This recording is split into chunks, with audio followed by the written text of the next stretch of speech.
Why aren't you drinking for a year? That's incredible. I'm not drinking just because it got too out of hand. I have the time. Yeah, you look thin. To be a drunk, and I just but I also got into bourbons and stuff. So I was like, ooh, this one here, and so I became. You pretend it's a hobby. I became the connoisseur drunk, right? Yeah. So it's classier, and it was like I didn't know how to deal with some of the new stresses in my life, so I was using it as that, and I was drinking alone, and I loved it. Yeah. I would come home, my wife would be asleep. I miss it still, and I would come home.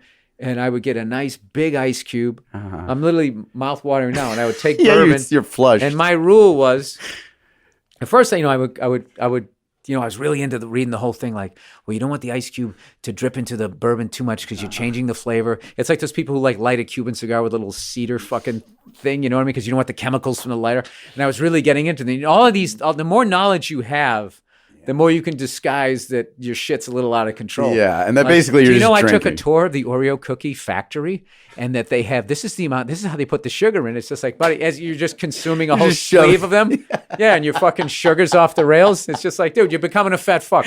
Because I'm not like an alky. Jameson Oreo. I'm not an alky, but I'm definitely a guy, like when I what has made me successful could also take me out, because when I get into shit, I get into shit. It's like, oh my God, I like bourbon. Let me fucking get into this bourbon shit. So, whoa. Right? I think I have a problem. Then it became, I had to fill it up just over the ice cube. Yes. And I used to call him, because my wife would give me shit like, how many did you have tonight? I had one drink.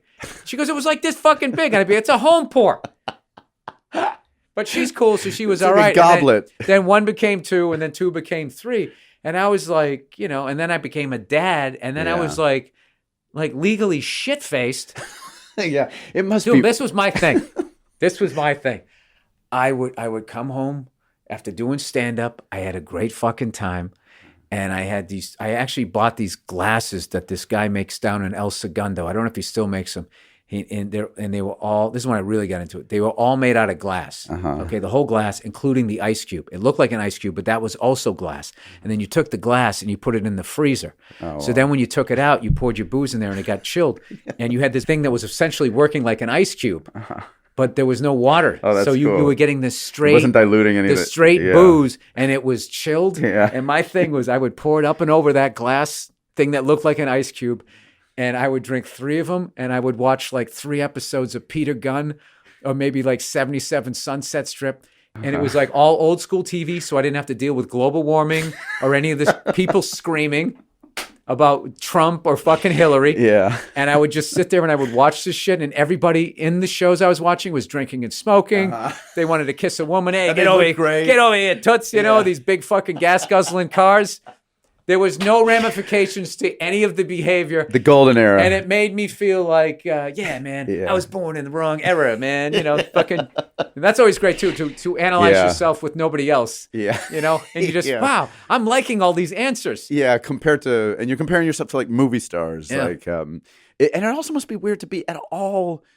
The few times I've been like stoned or slightly drunk around, like, I don't do it often, but if I'm around a kid, there's always something a little weird about that. Like, I can only imagine. Because you're a well-adjusted person. There's a thing that you just can't like, because I knew what was going to happen was eventually she was going to be old enough to be awake when I was doing that, and I was going to normalize that sort of behavior, and then just be like, yeah, whatever, my dad drank, blah, blah, blah, blah. So I try, I try to shield her from a lot of my problems that I'm trying to work out. Well, I like that you say that about parents, like about that we're all we have to leave our childhoods behind. We got to let go of the childhoods. We can't because pass that on. It doesn't exist. It's in your head. Right. So that was a really sort of great moment I had with my wife at one point. I was just like, you know what I fucking realized? It's like none of our childhoods don't exist anymore. Yeah. You're not this person. You're not that person. You're you. And I'm me. And our kid is us, right? And with her own thing. Sure, she's around. So whatever the fuck happened to you when you were 4, what happened to me when I was 6 that we're still hanging on to, right?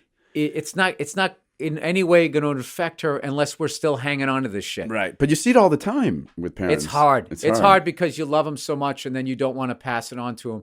And then what it is it trying to stop one issue, you create this other issue. Right. That's right. Through overbearing, over controlling. sort of. Yeah, trying too hard.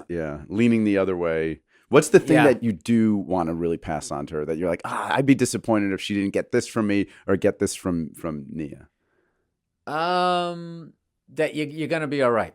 Yeah. That all these people, there's gonna be all these people that are gonna sell you shit out of fear.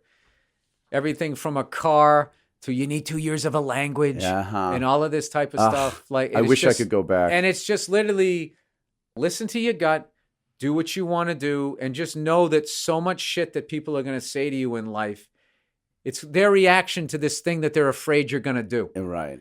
And if you listen to them, I mean, I can't imagine how many incredible guitarists are working at Home Depot or how many hilarious people are like, driving a truck or something like that, and they wanted to do something and they just weren't surrounded by the right people, because I wasn't strong enough to do this. And when I really look back, the luck that I had of falling into this and how I somehow... Well, there must have been right as I almost went off the cliff and I wouldn't have done it, this person came into my life. I mean, there is a way too where you can then look back and everything means something. Well, exactly. Those are like you said to me earlier, those are the things you remember.